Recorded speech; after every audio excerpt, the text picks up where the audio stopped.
بسم اللہ الرحمن الرحیم۔ السلام علیکم ورحمۃ اللہ وبرکاتہ۔ جنابت میں کرنے والی چیزیں، جنابت کے مسائل۔ حالات جنابت میں ذکر کرنے اور دعائیں پڑھنے میں کوئی حرج نہیں ہے، حتیٰ کہ دعا کی آیتوں کو بھی دعا کی نیت سے پڑھا جا سکتا ہے۔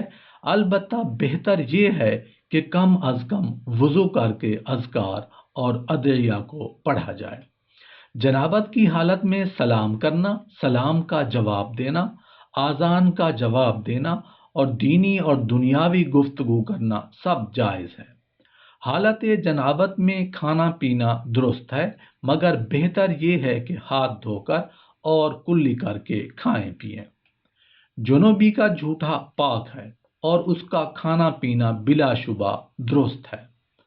حالت جنابت میں بچہ کو دودھ پلانا بھی درست ہے۔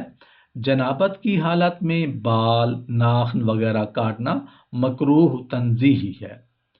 جنوبی شخص کا اذان دینا مکروہ تحریمی ہے کہ اس کی اذان کا اعادہ کیا جائے گا۔ حالت جنابت میں قرآن کریم کی کسی آیت کا ترجمہ چھونا بھی مکروہ ہے، خواہ ترجمہ کسی بھی زبان میں ہو۔ جنابت کی حالت میں کتب فقہ وغیرہ کو ہاتھ لگانا خلاف اولا ہے، اور ان کتابوں میں جس جگہ قرآن کی آیت لکھی ہو اس جگہ ہاتھ رکھنا بالکل بھی جائز نہیں۔ اگر کسی پیتل وغیرہ کی پلیٹ یا گلے میں پہنے جانے والے لاکٹ وغیرہ پر قرآن کریم کی پوری آیت لکھی ہو تو اس آیت کی جگہ چھوڑ کر کنارے سے اس کو پکڑنا جنوبی کے لیے جائز ہے، مگر اس کا آیت والا حصہ بدن کے کسی بھی حصہ سے مس نہیں ہونا چاہیے، یہ درست نہیں ہے۔ حالت جنابت میں قرآن کریم کو ٹائپ کرنا یا کمپوزنگ کرنا مکروہ ہے، اور جس کاغذ پر آیت یا ٹائپ ہو کر نکلے اسے ہاتھ نہ لگائے، نیز زبانی بھی نہ پڑھے۔ اور قرآن کی عظمت کا تقاضا یہی ہے کہ کامل طہارت کے بعد ہی قرآن کریم کو ٹائپ کیا جائے۔ طہارت کے بعد بغیر بدن پر پہنے ہوئے کسی کپڑے کے واسطے سے قرآن کریم کو مس کرنا درست نہیں۔ اگر ضرورت ہو تو الگ کپڑے یا رومال کے ذریعہ سے اسے پکڑا جائے۔ بے وضو شخص کے لیے قرآن کریم کے اوراق کسی لکڑی یا قلم وغیرہ کے ذریعہ پلٹنا جائز ہے۔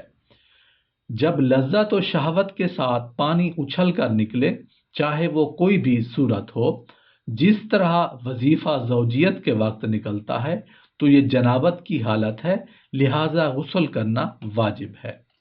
جنابت کی حالت میں ممنوع کام، روزے اعتکاف اور احرام کی حالت میں جمع کرنا حرام ہے۔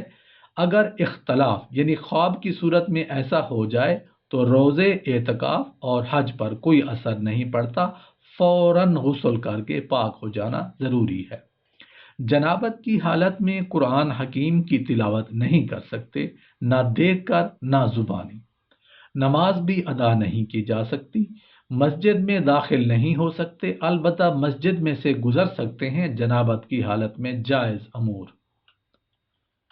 غسل سے قبل دنیوی تمام امور انجام دیے جا سکتے ہیں، مثلا کھانا پینا، میل ملاقات کرنا، گھریلو کام کرنا۔ ان امور کو انجام دینے سے قبل استنجا کر کے وضو کر لینا چاہیے۔ جنوبی کو بغیر وضو نہیں سونا چاہیے، سونے سے پہلے وضو کر لینا بہتر ہے۔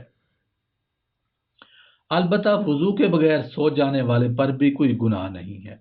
جنوبی کا بدن وضو سے قبل نجس نہیں ہوتا، لہذا اس کے کپڑے اور دیگر اشیاء جن کو اس کا جسم یا ہاتھ لگے وہ ناپاک نہیں ہوتے۔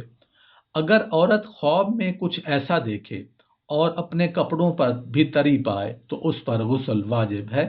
اگر خواب دیکھے لیکن کپڑوں پر تری نہ دیکھے تو اس پر غسل بھی واجب نہیں۔ اگر کسی کو یہ شک ہو کہ اس نے ناپاک کرنے والا خواب دیکھا ہے، یا اسے جاگتے میں ایسا محسوس ہوا ہے اور لذت و شہوت کے ساتھ اپنے کپڑوں پر لگا ہوا پانی نہ دیکھے، تو اسے شک نہیں کرنا چاہیے، اس پر غسل واجب نہیں اور نہ ہی اس کا جسم ناپاک ہوا ہے۔